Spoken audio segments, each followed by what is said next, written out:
guys, I wanted to take a moment out of your day and talk about positive reinforcement training and why it is what I believe so deeply in, and why it's the type of training that I do.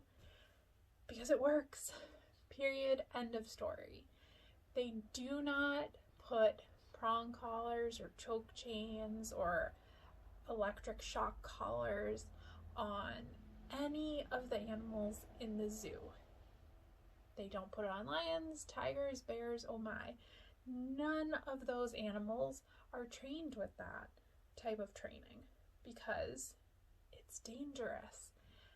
So why are we doing those things with our dogs who just want to love us and they don't want to maul us to death like a bear would?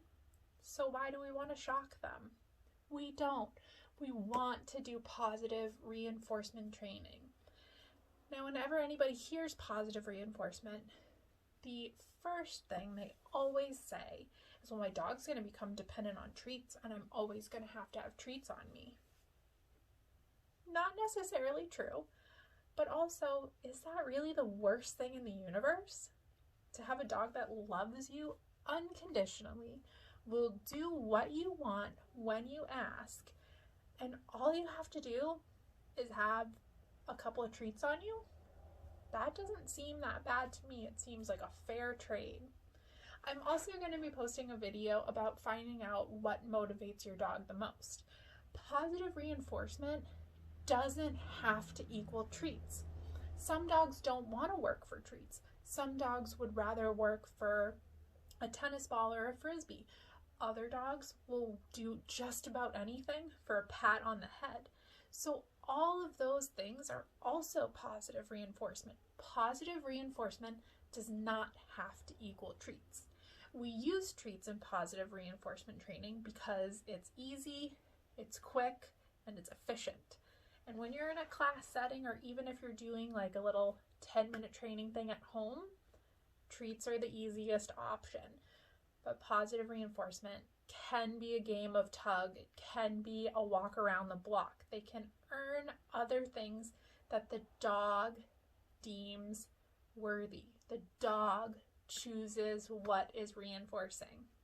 That also leads us to the fact that behaviors that are reinforced are repeated.